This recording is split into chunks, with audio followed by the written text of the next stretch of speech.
Thank you, and welcome to our annual open house.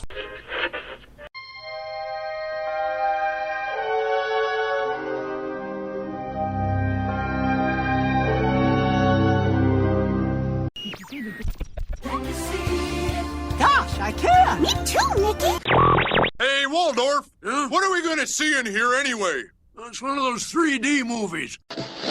Now let's hear the story behind the magic. WDW Radio, your information station. Hello, my friends, and welcome to the WDW Radio Show, your Walt Disney World information station. I am your host, Lou Mangello, and this is show number 394 for the week of February 8th, 2015.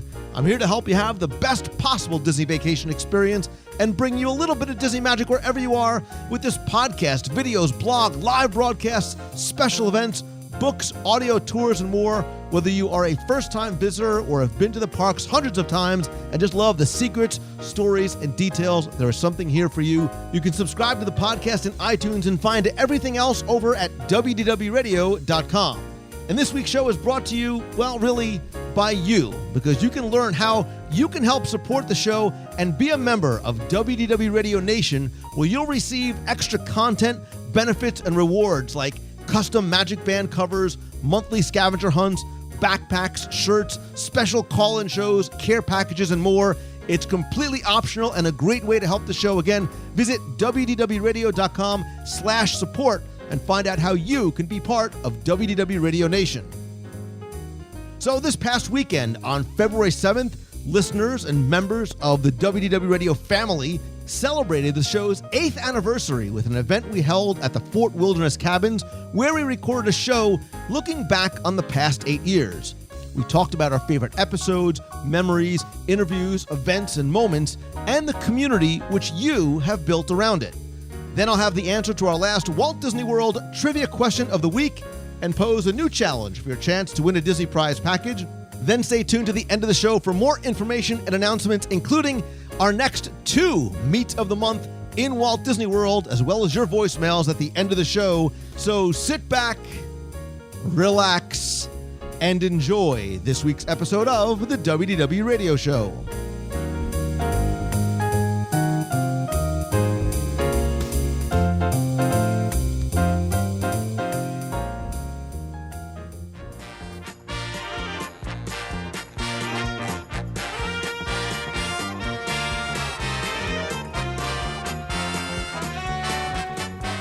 So I want to thank all of you again for joining me.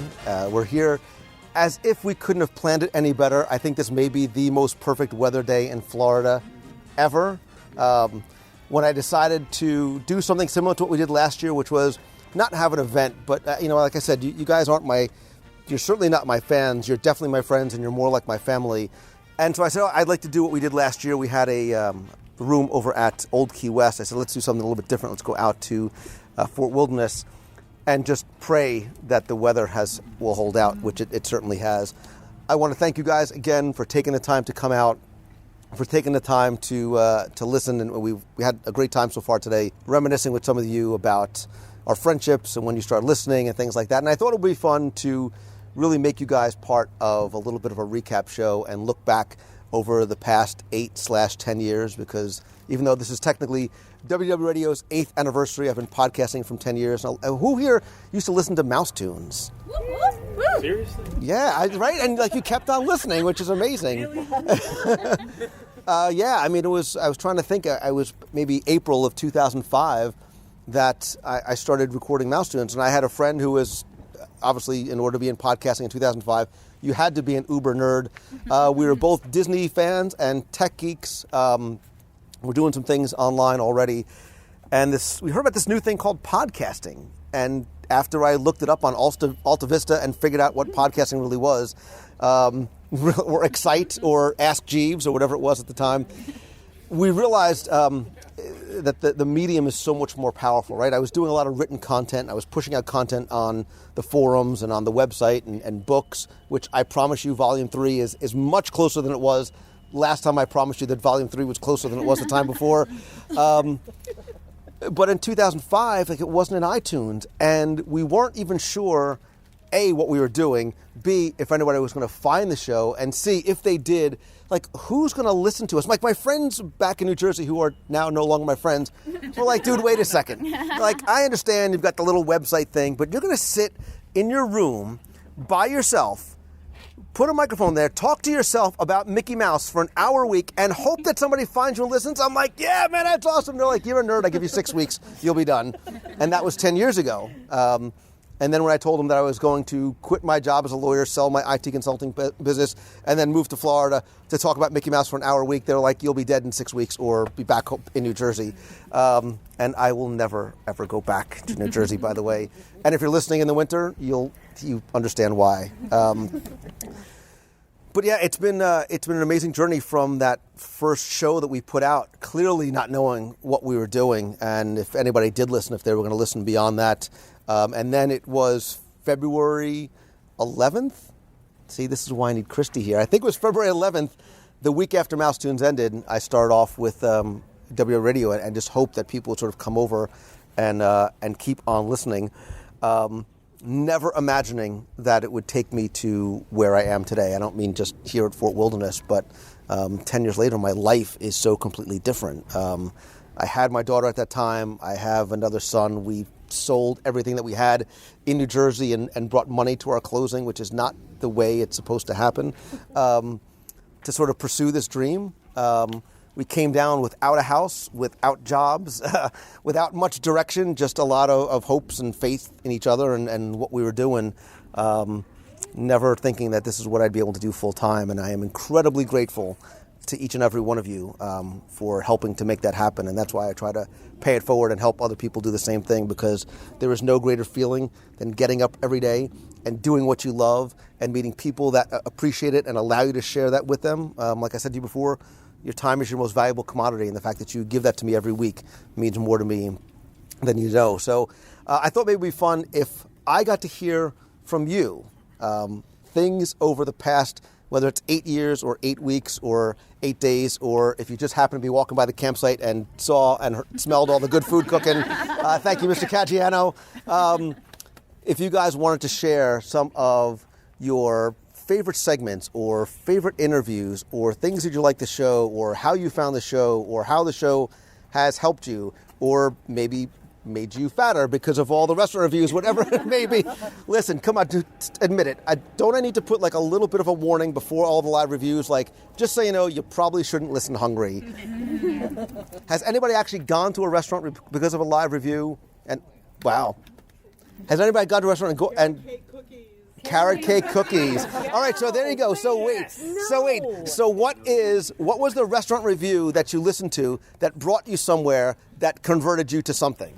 The Hollywood Rendezvous Lounge with the duck confit slider and the Wagyu beef slider. Oh my gosh. Dude, right? Look at you, brother. Come on, give it up. I dig that.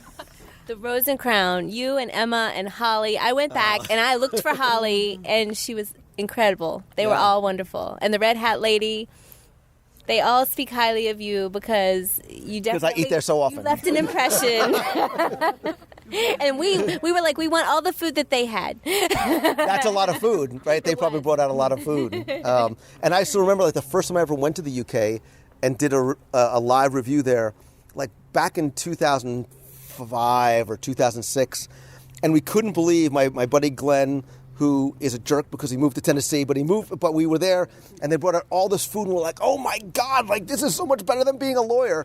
And everything was awesome until, I'll never forget, we're just starting to walk away. We're having a wonderful day. Like, my stretchy pants are feeling good. And I'm like, ooh, I haven't tried the blood sausage. That's not the thing that you want to try as your last thing from Rose and Crown. But I'm a huge Scotch egg. Anybody else converted to a restaurant or found something that you liked because of a live review? Carrot cake cookie. Yes. Wow, the carrot cake cookie. Yeah.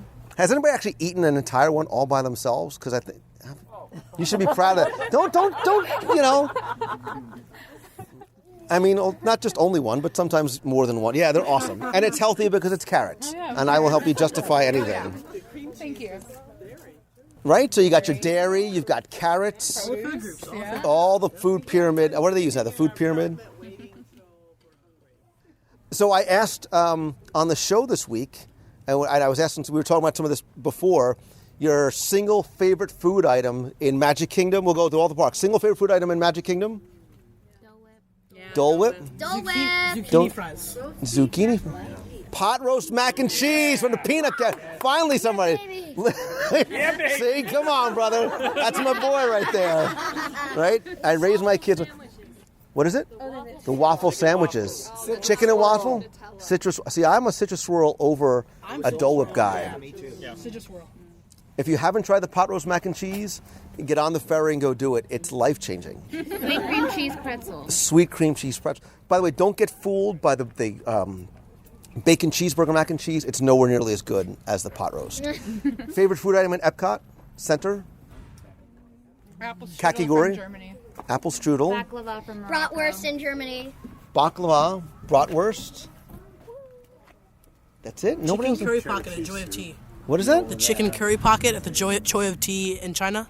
Look at you pulling out all the little obscure things, man. I think that. Sushi in Japan. Thank you. Finally, somebody goes, somebody. Shoosh. And I was happy someone was like, Starbucks, because Disney's Hollywood Studios. Single food item. Single favorite food item. Carrot cake cookie. I think, yeah. The Cobb salad. Which you should have at the Brown Derby Lounge, outside, without it. Just walk up and do it. Disney's Animal Kingdom. Jalapeno pretzel. Yeah. Jalapeno pretzel with all the cheese and goodness inside. Egg rolls, yak and yeti, outside with something from the tea place across the way. Try tea. Or the samosas. Did you try the samosas with the mango chutney? Oh my God, how could I be hungry after just eating like 800 pounds of hamburgers? I will tell you that one of the great, look, I'm a Disney fan first, right? I say this all the time. Like I do interviews like for business-related podcasts or things, and like people think like I do the show just because I might have found like a niche. I'm like, no, like I did this show, like I do a show that I would want to listen to, right? I wrote the trivia books because it was the book that I wanted to read. I do a show because I want to listen to. So as a result, I have been so fortunate to be able to meet people and interview people for the show that I wasn't doing it for the show purposes. I'm like, yeah, man, I'd love to talk to Julie Andrews. Like, and when she says yes, like my brains fall out of my head. Favorite interview ever on the show? With Richard Sherman, definitely. Yeah. You mean the cornerback or the On the cruise. Let's get it right. The real Richard Sherman. Richard Sherman. Yes. Ron Snyder. Ron I thought Schneider? that was one of the best interviews you ever did, because you really brought out his feelings when he had to go through in creating that the Dreamfinder character. I thought it was one of the best interviews. Nice, awesome. I love Ron, the original Dreamfinder, obviously. Anybody else? What do you get? Tony Baxter? Samantha Brown ones are really good too. I enjoy the Samantha Brown ones. Julie Andrews. Yeah, Julie Andrews and Richard Sherman, the only two I really got kind of choked up with. Because, like, when I interviewed Richard Sherman, he was so nice and he was so generous, like, so genuine. And he was so, like, he's still, like, such a humble guy. Like, when I interviewed him the first time, he really wasn't as prominent sort of in the public as he is now, where he's brought out to a lot of events. And I hung up, like, the way he told the story, I hung up the phone and had a lump in my throat. And I know I've told the story ad nauseum, but forgive me. But when I interviewed Julie Andrews and made sure that the house was completely cleared out, and I had like 7 different recorders going at the same time just in case, and her guy told me, like, look, you're going to get 10, 15 minutes with her tops. I'm like, that's fine. Like, I can do this. And I had 75 questions written out just in case. And she spent like 45 minutes on the phone with me, and she is exactly the way you would expect her to. She's elegant, and she's graceful, and she's so nice. And then when we were done, I was expecting her handler to be like, all right, we're done. And she was just chatting with me. And I told her again, like, my feelings about Mary Poppins. And this is the worst impression. But she was like, ooh, Lou. And I was like, Mary Poppins said my name. That's the coolest thing ever. And I hung up the phone and I cried. I was like, oh my God, I just talked to, like, Mary Poppins, whose movie I loved, and I probably had some sort of weird boyhood crush on. And by boyhood crush, I mean it probably was still going on at the time. Sorry. What about episode? Oh, I have another interview when you did Ridley Pearson on the cruise, and he turned the tables on you. That was awesome. That was one of the best. I love that. It was the best time. And I love Ridley Pearson. I can say, I think, somewhat comfortably that we're friends now. And it's actually because I have a poll going on Facebook about people's favorite interviews. And I put Ridley and Dave Barry, and he sent me an email last night going, why was I lumped in with Dave Barry? Don't I get like my own billing by myself? I was like, oh, God. He jumped on a chair. He did jump on a chair. He's kooky, and I mean that in the best possible way. But I will tell you, when he did that on the cruise, he had actually mentioned something to me about that a long time. He's like, oh, I should interview Lou. And I said, nobody wants to hear that. And so when he did it, I really wasn't ready. I had my little questions ready to go. And I was concerned. I'm like, I'm never going to be able to air this because this is supposed to be like the Ridley Pearson cruise. Like, nobody wants to hear my story. So to hear that,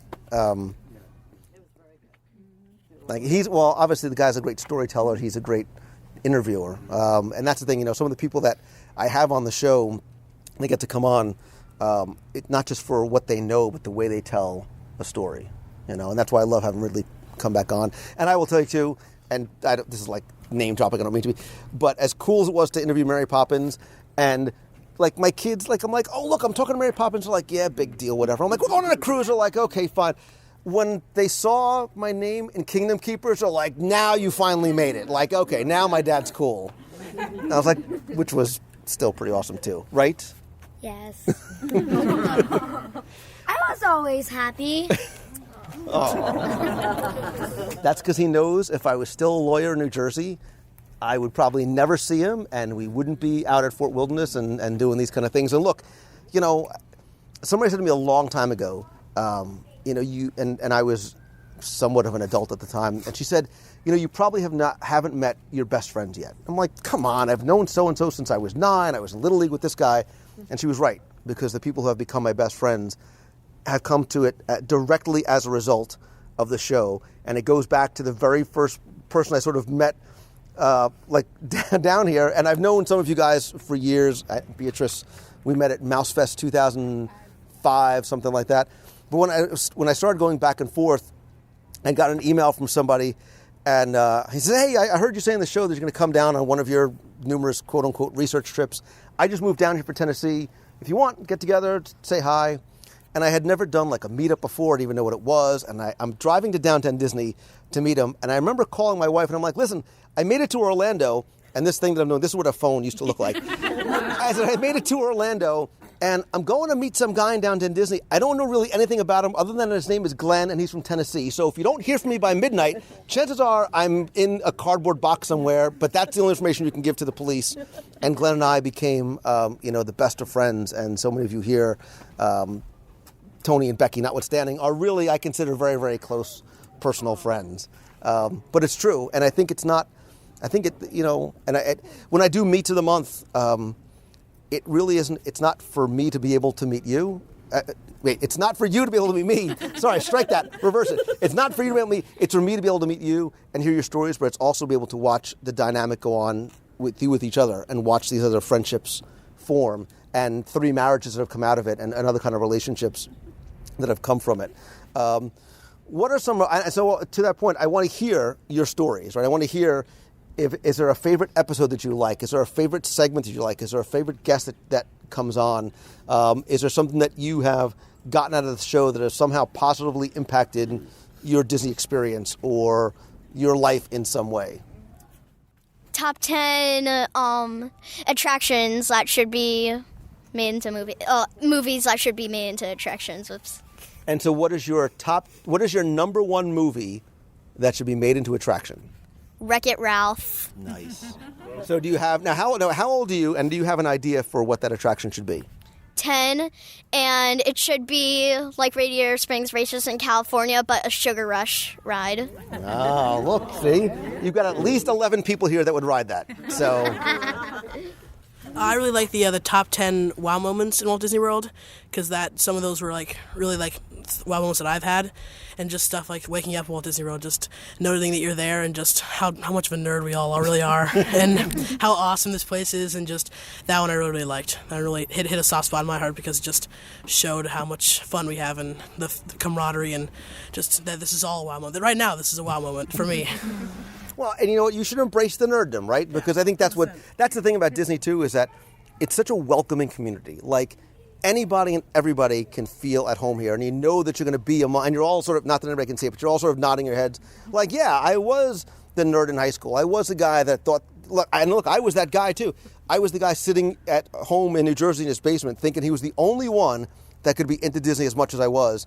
And then when I started the discussion forums, and like 29 people signed up that first night, I was like, wait a minute, like, these are my people. I'm not the only guy, and that there are tens, hundreds, millions of other people out there like that. And I think that's where the friendship comes from. It's not from this love of Mickey Mouse and or maybe food, but it's sort of a common ideal set and value system, I think, that we all share. Anybody else? Any other favorite episodes, interviews, guest story? I love how you inspire us all, that you just help us to remember that you need to follow your dreams and to have the courage to do so. And it made a big difference in my life because I did that. And so, and I've heard other people say that to you, that you personally have made a big difference in giving them the strength to follow their dreams. So thank you. You're going to make me cry. Okay, so now you have to, now if you don't mind, I have to share your name, and what does that mean? Like, what did you do? My name is Robin Norell. I live here in Orlando, and I have traveled extensively and always wanted to do something with that. And through your podcast, I met Becky Mankin, and I am now working with MEI and Mouse Fan Travel, and I'm really, really enjoying it. So thank you. It's so easy. Like, he threw me such a softball right there. Oh, see, you got Becky Mankin just got saved by the bell. So I don't know if you guys all know the story on how this whole crazy podcasting thing really got started. This is my wife, Deanna, by the way. Where are we going? So way back when Lou used to be on all these forums and these different websites, there were two people that he used to talk to every night. One was Valerie Drew, and the second one was this man that's sitting over there in the corner, who probably knows trivia better than my husband, Mr. James Discern. But I have to say that I was up in our den, and I was drinking a glass of wine, and Lou comes upstairs and he says to me, "You know, Deanna, I'm thinking about writing a book." And I started hysterically laughing. Which is just the reaction I was looking for. And he said to me, I said, honey, the only thing you know a lot about is all that useless Disney knowledge you have. And he looks at me and he goes, Deanna, it's a trivia book. And I go, what? I go, Disney doesn't have a trivia book? And he proceeded to tell me the story on why they don't, and it was out of print. And I said, you're kidding me? And he said, no. And I said, okay. He said, I'm pretty much almost done with it. I think I'm going to look for a publisher. What do you think? I'm like, go for it. And little do you know, it was 2003. And the first book came out, and it had the original castle on it. And then before Nicholas was born, in 2005, was the second trivia book with my daughter on the cover. And the third one will come out because there will be no sibling rivalry in my house. And this little man will be on it because my daughter will be the one that says, look, they love me more. I'm on a cover. But I have to say that I am most grateful for you taking the leap of faith. And it was a very hard leap for me because the bill collector still came to our house and said, you're going to do this full time. And I am grateful because you did it. And you took that leap, and we are here today and blessed with these beautiful people in our life. From you guys, our listeners, the box people, I have some of the most dearest friends that I would do anything for forever. My running team, I mean, thank you. And if you didn't take that leap of faith, we wouldn't be here today doing this. So even though I do have a few choice words sometimes. No! Really? I've never heard you say those. I am grateful beyond words.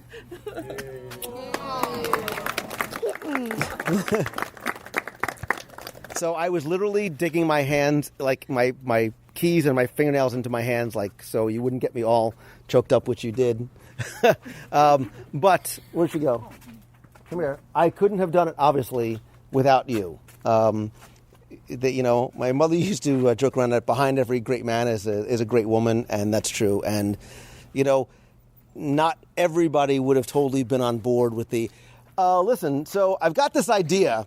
I went to law school and I have I'm practicing a lawyer and I have an IT consulting company, but I'm going to quit all that. Let's sell all of our stuff. We'll bring money to our closing. We'll drive to Florida with a Honda Odyssey. We'll put all our stuff in storage. We'll drive down to a house that we've never seen before with no job, and the kids aren't at school, and take a chance. And Yay, no school. but her response was, okay.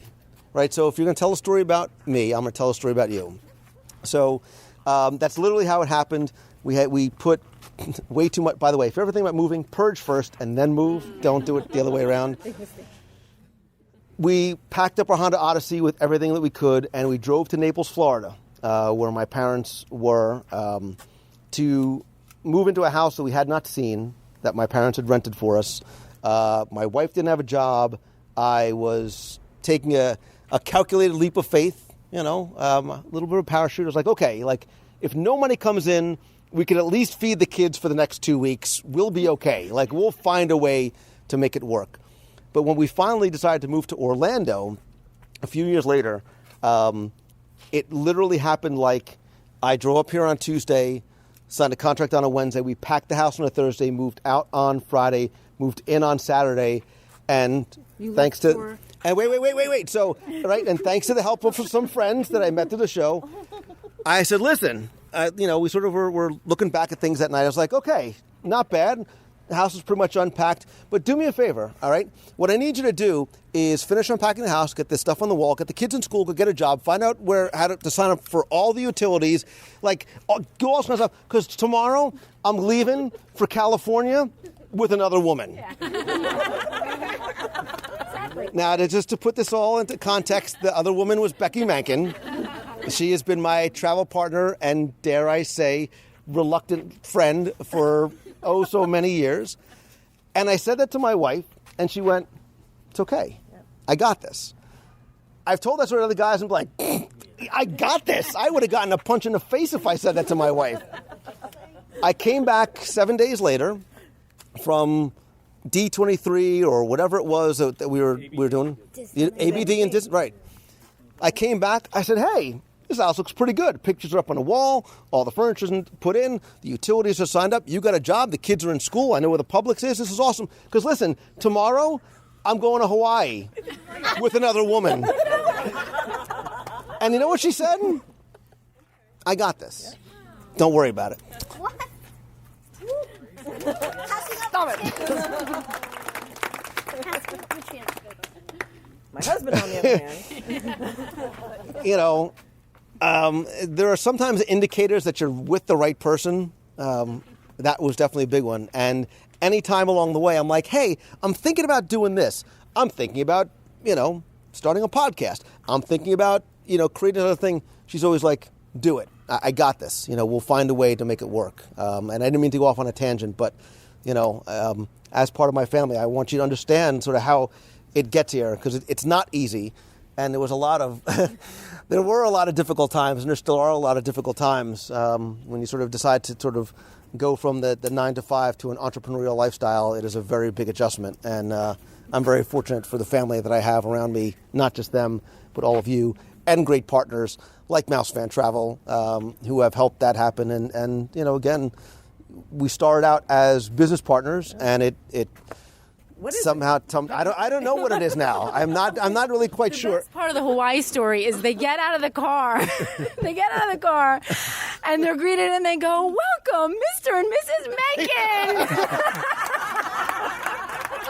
That was funny to everybody except me. It was right. That was good. Yeah, that was great. That was good. We've had some fun times together. From the beginning was really the booth, I would say, at D23, which tear down the wall between, and ever since then we've kind of found a way to make it work. Yeah, and without killing each other. Right, and if you think about it, we've all of us have collectively done some really cool stuff along the way. We've been at 2 D23 expos on the floor. We're going to be back again this summer. D23 Expo with a bigger and better booth. We've done 1, 2, how many cruises? 4 cruises. Who's been on cruises with us before? Who's been on all of them? Anybody been on all of them? Who's coming to Alaska? Nice. We've done cruises. We've rented out the American Adventure. No, the Adventurers Club. Is there anybody at the Adventurers Club? That was the first event we did. That was still one. maybe one of my... You looked at me and said, I don't know if you're going to be able to pull this off. I'm like, trust me, we can do this thing. And that was still one of the most memorable events we've ever done. Yeah, and it's better, bless you, when you're doing it with, it was less about being in the place than remembering some of the people who were there with us in the place. I still remember Glenn singing. it was amazing. Glenn sang because I wouldn't. Exactly. He took the we've done the cruises. We've done the events. We did Tower of Terror. I was just talking before with somebody about the Tower of Terror event. The Great Movie Ride. I was like, I knew I was forgetting something. That was one of my favorites. That was still one of my favorites. Do that again. That's one of those that we could repeat someday, I think. Don't you think? Yeah. ABDs? We did Adventures by Disney. We did Backstage Magic, which should not have been done the day before D23 Expo. Done 24-hour and 40-hour shows. Okay, so why do you got to go there, right? So this is Scott Otis. You may know him better as the man who does not like cheese. And you ask today, you're like, why did that become a thing? I'm like, I didn't make that a thing. You made that a thing. It was a thing. Because of our food reviews that we used to do way back. It's been a long time. It really has. Those are still my favorite things to do. And some people are like, wait, you do what for a living? I just go and I take out my little recorder and we did a 24-hour show in 2000 and... Gosh, was it 2011, 2010, somewhere around there? Because then you had the great idea of doing a 40-hour. Well, because it made such perfect sense. Yeah, that was 2011 was the 40th anniversary. Right, so this is Tony Caggiano, who somehow got roped into him both times. Hey, come on down. We're gonna have a blast. Listen, because for the 24-hour show, Tony, what I need you to do is carry this really heavy bag of magazines and CDs. Yeah, I was carrying the big bag of CDs, and he comes over, and I see him putting something in. I said, what are you doing? It's a bunch of magazines. Dude, they're so heavy. And he walks away. So that was it. I had to carry the box. I had to 75-pound bag. And that's why I don't do Celebrations magazine anymore. Not because I don't love the magazine, but they're way too heavy to carry around the parks. So it was the Richard Sherman cruise, I think, where I got up. We were sort of doing the welcome thing, and I was talking about the 24-hour show and how much fun we had. And the money that we raised, and again, that is the most important part of what we do. And it was coming up on Walt Disney World's 40th anniversary, and I'm like, well, we can't just do 24. And I just thought about this as it was happening. You want to know what happened there? I didn't think before I spoke. You're so true, because as you're walking past me, and you go, I got the best idea. I'm like, what? I'm not going to tell you, which usually comes out next. Which is what I do all the time. Pretty much, yes. And then I got this great idea, and I said, stop and tell me. And I think I held your shoulder, and you whispered to me, 40 years, 40-hour show. I'm announcing it right now. And off he took with the microphone in hand up on stage and announced it. But it was all it sounded so awesome in my mind. I'm like, this is great. And then the night before, I was like, that is so stupid. What were you thinking, man? What good is going to possibly come out of this? Oh, don't look. When I turned around, I started yelling at Deanna like she was in on it when we were sitting in the audience. I was like, dude, did you know about this? None of us knew. We all looked at each other. And once you say it, you can't undo what's already been said. Now it's out there and people are expecting it.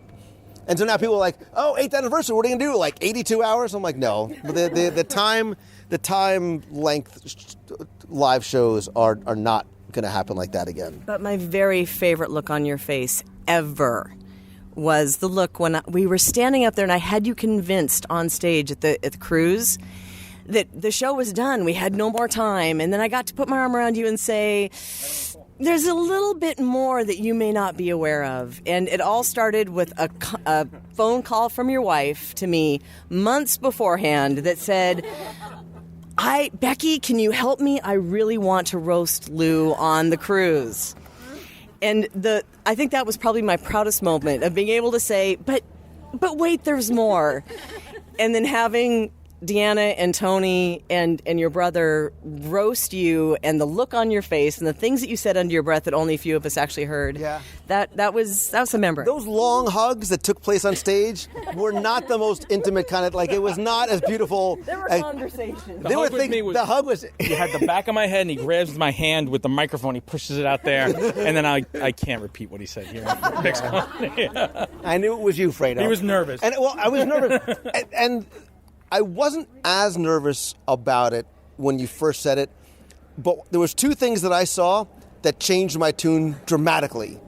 My wife with notes and Tony with the clicker. And I still am not sure to this day which one. I think it's got to be Tony the clicker, because if I meet one more person in Prague, like, hey, Italian boy shorts, like...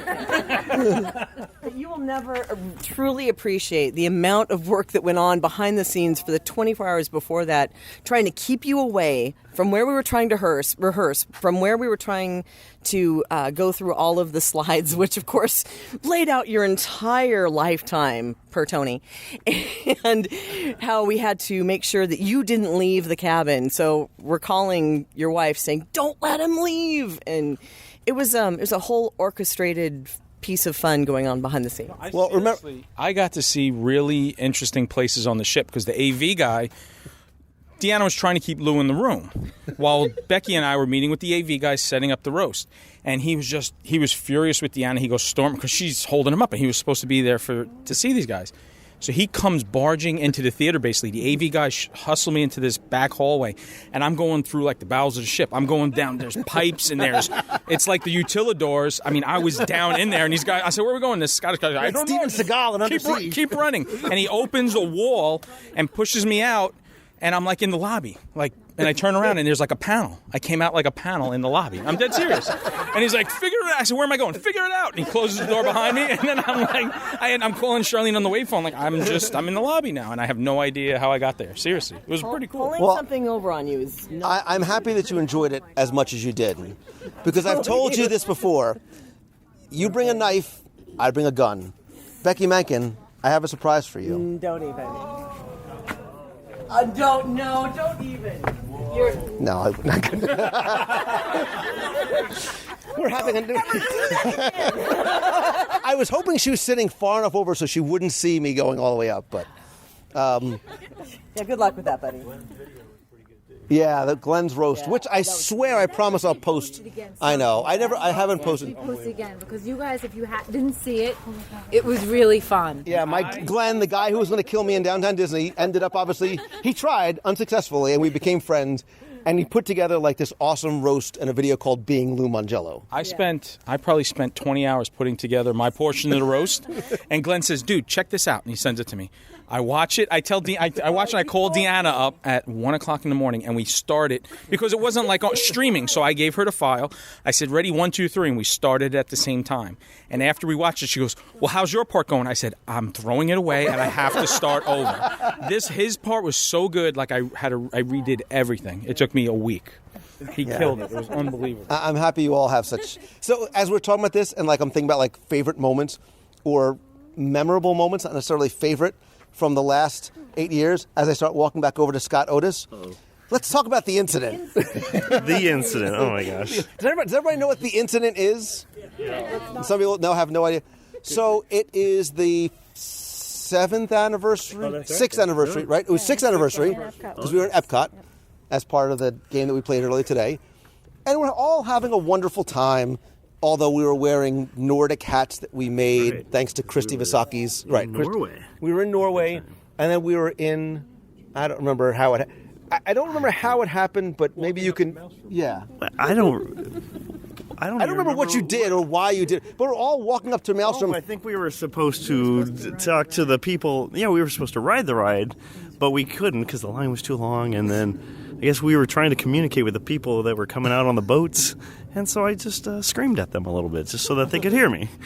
But your scream is like a high-pitched, girly... It's not a noise a grown man should be able to It's not a sound, right? As a grown man, you shouldn't be able to make the sound. So as Tony's walking towards Maelstrom, I'm literally running away to distance myself from this freak because you know security is coming. I was at Akershus talking to one of the hostess at the front, and the screaming starts, and all of the employees come to the door. I'm like, hey, it's cool. It's one of my guys. We're good. Just like that, I said it. And they're like, what happened? I said, it could be anything. And I walked away.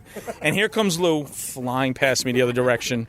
So let me just open up this old wound. Basically, Scott Otis killed Maelstrom. So... You're putting it on me? Come on, no. So when Anna and Elsa are in there next year, you can say this all happened because it's all because of the incident. No, don't do no. We're out here in Fort Wilderness. Right, it's a nice, quiet. No, you don't want to do. Oh, that's right. We did the kimonos. When you said kimonos, my mind immediately went to sushi. When a bunch of us went to kimonos and had a 20-foot long table full of sushi. And the waitress come by and she's like, oh, anything else? And Tony's like, yeah, just do all this all over again. $2,000. I never had a 4-figure sushi bill since like last week.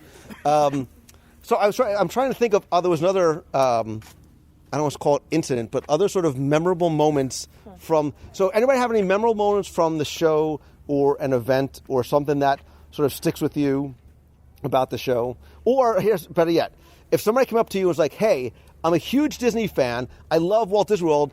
And you're like, oh, do you listen to podcasts? They say no. I'm hoping that I'm at least one of the top 3 shows that you recommend. Why would you tell people that they should listen? Let me hear you give your best, 5-second elevator pitch. Well, because it's not just a show. This is a family that we've created. And it's like when you listen to it, you're not just listening to some guy talking about Disney. You're listening to some guy who loves Disney and has created this I don't know, just a real family, like a real social group of people who just love Disney and just love talking about it. And it's more than just a show. It is just a group of people who just love each other and love Disney so much. It's fantastic. Well, I just think if you're a Disney expert or you're kind of a newbie at it, you can learn something from the show every week.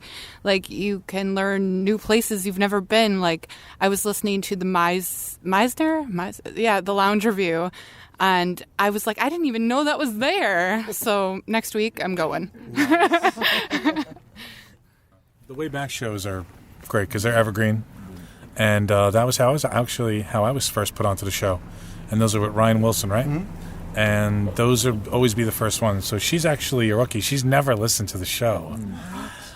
We came. You only have about 400 episodes to catch up on, so you'll be fine. She's got, you can listen to everything else that quick you can. So that's going to be the first ones that I refer her to because it doesn't matter when you listen to them. Mm-hmm. You can always get something out of it, and then that gets you into the community.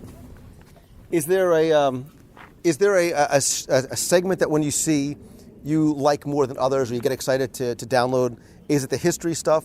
Is it the email stuff? Is it the restaurant review stuff? Are they interviews? What are the things that you like? This is sort of a mini survey. I'm curious. What are the things that you like most? So I got way back, clearly food reviews. I like the email segments that you do with Becky because the repertoire that you two have just really adds to the show, and it's fun to hear the witty banter back and forth, and I feel like you'll have a good vibe going. Witty banter, is that what that is? Yeah. Why do you keep, as you're saying it, you're looking over her fearfully like, I hope I'm saying exactly what you told me to say? No, we didn't have this plan, but I really enjoy it, and it's fun because you get to see the travel side and get some tips and stuff as a local that is really nice to hear as well, too, and go, oh, yeah, that's a good idea. So what I want you to do is I want you to go back and find the first episode that Becky was on, because she was so quiet and so scared and wasn't sure if I was being serious or not as I started joking around with her. That's when it started. That's when it started, because I didn't know what I was getting myself into. He asked me to be on the show to talk about the company, to kind of introduce our partnership. And I'm in this really serious thing. I don't know you really from Adam, and we're just starting to get to know each other. And he's asking me questions. I'm trying to answer them. I'm nervous because I have no idea what I'm going to get. And I don't remember what it was, and I probably have to go back and listen to it, sadly, because I don't really want to hear it. But you said something to me that was just a zinger right at me. It's like, what? Whoa. Me? Yes. Never. You. No. And I sat there and I went, and there is an audible pause of me thinking, do I do it back? Do I just kind of work through this? I do it back. And it just kind of began that way. And the funny part is that it's real. The witty banter is just actually this relationship. We pretty much hate each other. Yeah. Right? Really? Is that what it is? No, I'm an only child, for those of you who know that. No, yeah, really? Pretty much. Same. And this is like having the bratty little brother. So if any of you are the bratty little brother, he is you.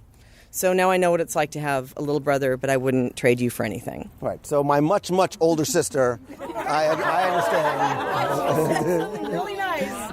Somebody else had their...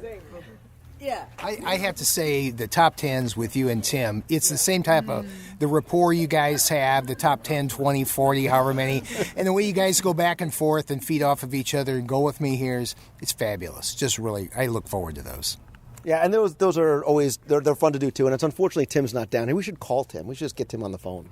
I also love the Jim Corcus ones. He is excellent. The history, the fun, and he can throw a few little punches sometimes too. And he'll say something that you totally don't expect to come out of a historian's mouth.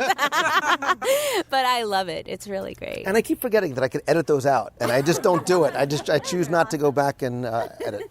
Anybody else? Anybody else? The George McGinnis story where he talked about the whole revamping of Space Mountain. Dude, you're going back, like, that's really old school. Like, that's like the first, like, dozen episodes or so, George McGinnis. If there was one interview that I haven't done that you'd like to have me do on the show, I'm going to write down the name, and I'm going to bet that... Joe Rohde, and you have to have an assistant when you meet him, because I promise I'll Look be at you good. batting your eyes like you're like this little schoolgirl. I promise I'll be good. You're kind of scaring me. He would really be awesome, though. When Pandora's opening up, he's got so much to talk about. Oh, the door's wide open, Lou. Do it. Do it. Joe Rohde, anybody else? Anybody? Oh. The national parks at Walt Disney World. And how well they go together.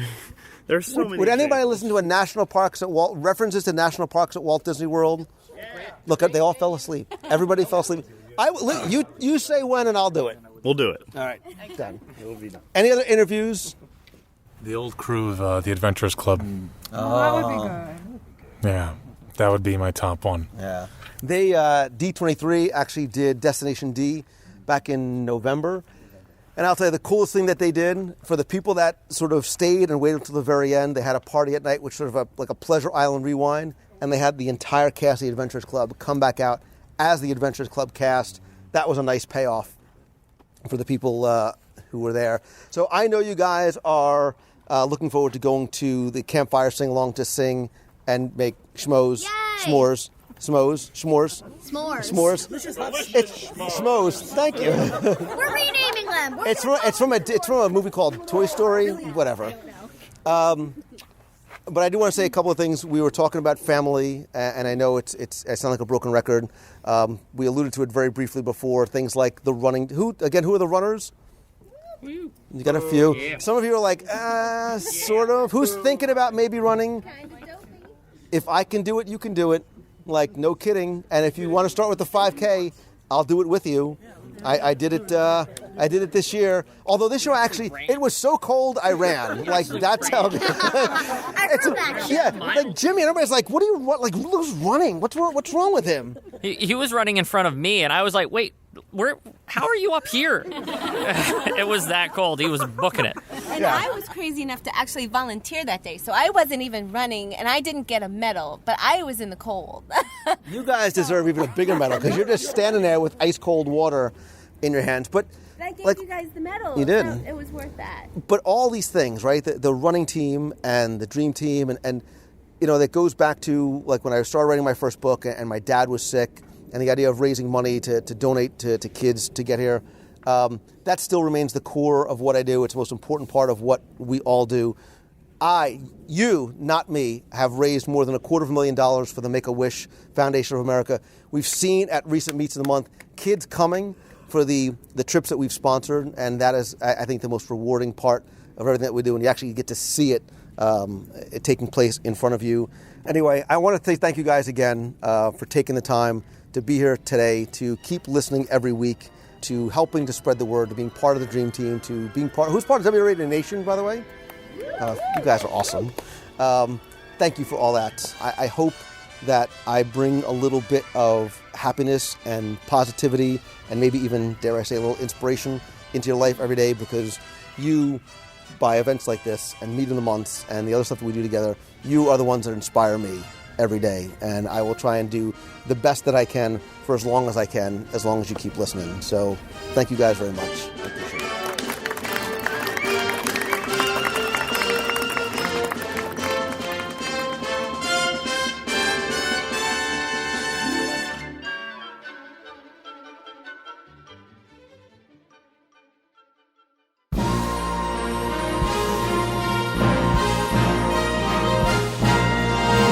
It's time for our Walt Disney World Trivia Question of the Week, where I invite you to test your knowledge of Walt Disney World history, or see how well you pay attention to the details in what you see, and sometimes even in what you hear.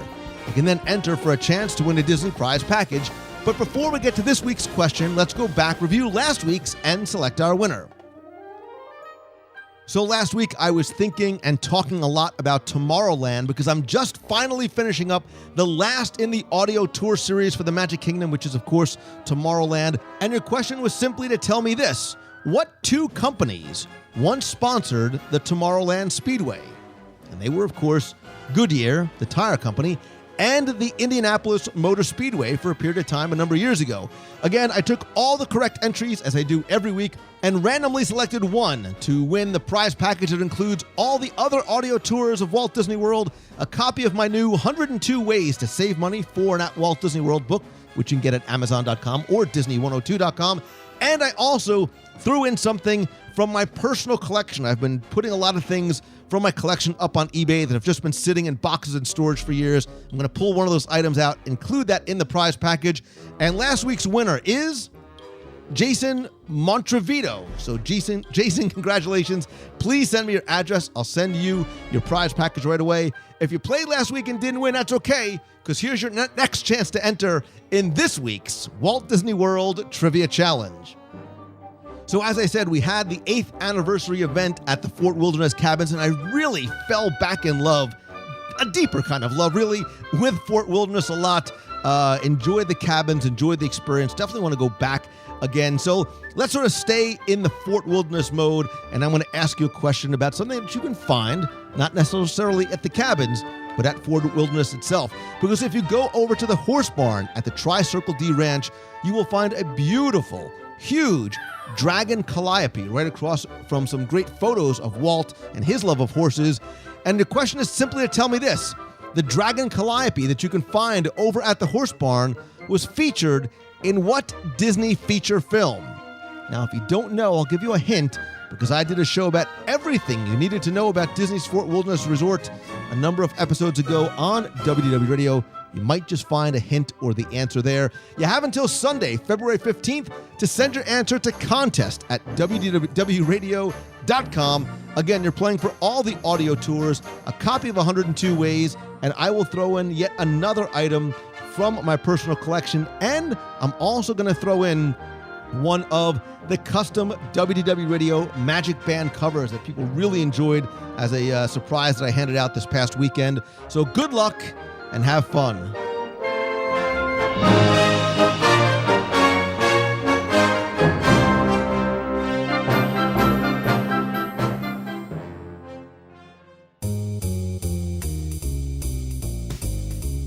That is going to do it for this week's show. Thank you again for taking the time to tune in this and every week. Like I said on the show, your time is your most valuable commodity, and I am so very grateful that you're willing to spend it and share it with me.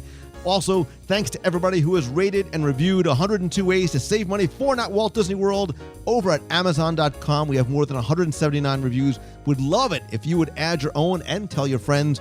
Big thanks to David Dollar, Austin Snyder, Jose Santana, and Alexis Bauman for their most recent reviews. Again, you can find out more and order the book in Kindle, iBooks, or print, or even as a PDF you can download by visiting Disney102.com.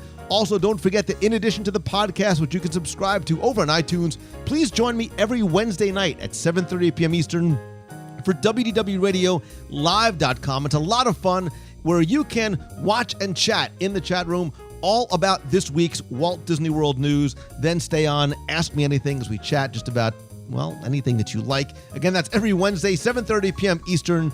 You can also watch and chat live via your phone by downloading the Ustream app and doing a search for WDW Radio. I'd love to hear from you, of course, so if you have a question you want answered on the show, you can email me, lou@wdwradio.com, or if you want to be heard on the air, call the voicemail at 407-900-9391. You can also follow me on Twitter. I'm @LouMongello. Same thing for Instagram and Pinterest, facebook.com/LouMongello. You can follow my personal profile there, or like the WDW Radio page at facebook.com/WDW Radio. Of course, as you know, if you've ever listened to the show before, as much as I love connecting and engaging with you guys online, and I promise if you've emailed me, I answer every email personally and I will get back to you, nothing beats a handshake and a hug. And that's why I do events not just in Walt Disney World, but on the road as well. I'm actually planning out my calendar for the rest of the year. Got a lot of traveling and speaking I'm doing later on. But I can announce the next 2 Meet of the Month for March and April. March's Meet of the Month in Walt Disney World is going to be over at Disney's Animal Kingdom at the Yak and Yeti at the outside counter service restaurant. So if you go around Yak and Yeti to the back, there's a covered seating area back there. We will meet there from 11 a.m. to 1 p.m. April's meet is going to be at Epcot, and there's a method to my madness, I promise you. It is going to be at the Tangerine Cafe. Why do you ask? Because that is our pre-Age of Ultron Avengers Shawarma meet on Saturday, April 25th. I'm a huge Marvel and Avengers fan and so excited for the May 1st release of Age of Ultron in theaters. So, going back to the original Avengers movie, we're going to have a shawarma meetup at the Tangerine Cafe Saturday, April 25th, again from 11 a.m. to 1 p.m. Other events are planned, including our cruise to Alaska and on-the-road events. I do a lot of speaking at conferences and consulting to businesses and speaking at schools. So we'll be doing some on-the-road events in places like San Diego, Fort Worth, and a few other locations to be named later. You can find out more about other places I'll be speaking and how to book me for your conference, to consult with your business, or to come speak at your school by visiting LouMongello.com. Thanks, as always, to Mouse Fan Travel and Becky Mankin, not just for the friendship, but for the support that they have continued to give me and you over the years, because they are my official and recommended travel provider, because it's who I use, it's who I recommend, it's who I trust, because of not just the great prices and the incredible level of service and the fact that their services are completely free to you, but it's that level of personal service that they give you that makes them exceptional. You can visit them over at mousefantravel.com. And little Timmy Foster over at celebrationspress.com would be happy to help you subscribe or order back issues to Celebrations magazine. And as always, my friends, and you are my friends whether we have met yet or not, I promise you that. If you like the show, and I hope you do, please help spread the word. Let others know about it. Tweet out that you're listening. Share links and comment over on Facebook. Please also rate and review the show over on iTunes. We have more than 930 reviews there. Would love to get to 1,000 5-star reviews. I want to thank Tuba Chick Pam, Bub Inc., TBB95, and Oswald, I assume the lucky rabbit, for their most recent reviews. To find out how to review or get a direct link to iTunes, you can visit wdwradio.com/iTunes. And finally, and as I said before during the show, and as I said every week, thank you all so very much for allowing me to share my passion for Disney with you through the show for a decade now, and through all the other things that we get to do together. And I hope that you are able to find that thing that ignites your heart on fire, and that you're passionate about, and that you hope and pray and want to happen. And stop worrying about how it's going to happen, and just start trusting that it will. And start taking little steps towards making it happen every single day. And of course, always keep moving forward. Thank you again so very much. I hope you have an amazing week this week. So until next time, see ya. Hi, Lou. This is Shelley Bergman from Champaign, Illinois, and I really enjoyed this last podcast, 393 of the email, or the listener emails. It was really fun with you and Becky. But more so, I wanted to thank you so much for walking us around Tomorrowland and, more importantly, Wishes. That was magical, and you made every person in the box cry, I'm pretty sure, and including myself. That was really, really special. On your last podcast, 393, there was a Shane Trasher that called in from Brownsburg, and that's where I'm originally from, which is a really small town, so that was really funny. But I agree, his name is awesome. But what I was really calling for is I used to be a cast member. I did the college program in 2007 and worked as a ride operator in Magic Kingdom, which I think is the best job that you can have in Magic Kingdom.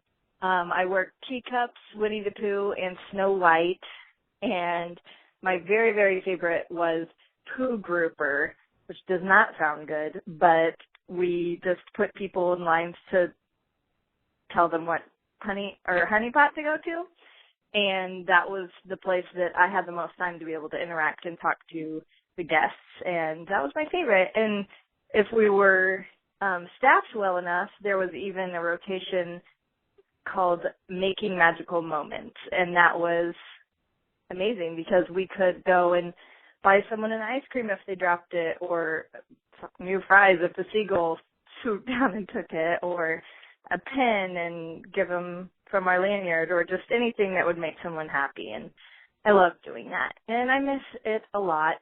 But we're going back in September, and we're taking our daughter, who will just have turned 2. That will be her first trip, so we're really excited. Thanks for all you do with the show, and I can't wait to listen to tomorrow's episode. Bye.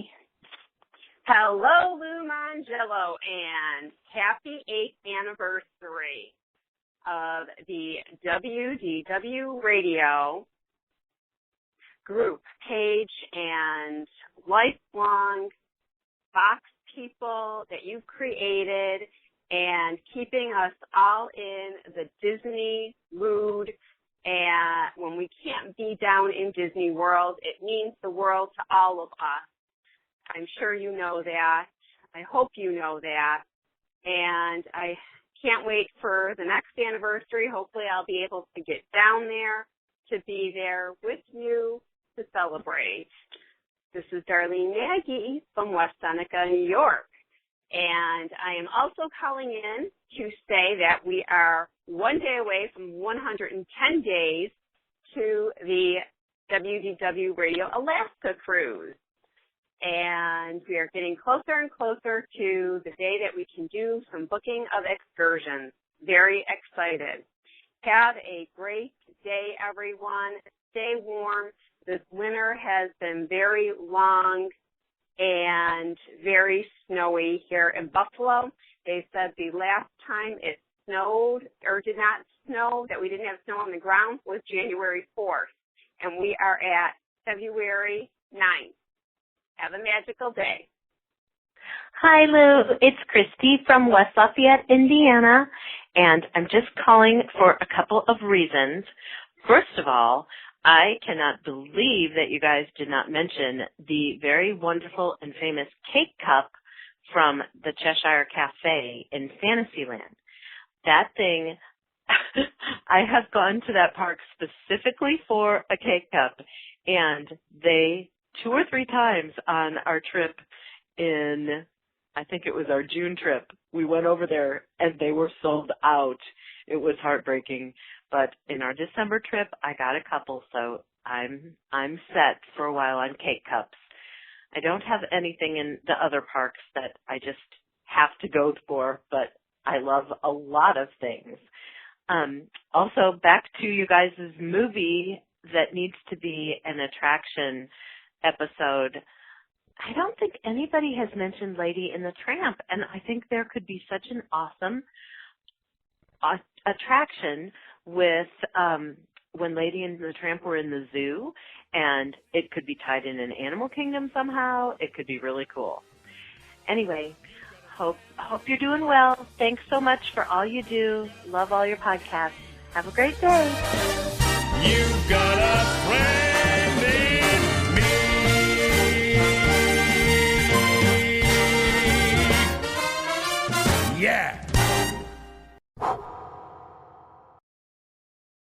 There's a great, big, beautiful tomorrow, just a dream away. Well, it sounds pretty good. In fact, that's just the right spirit.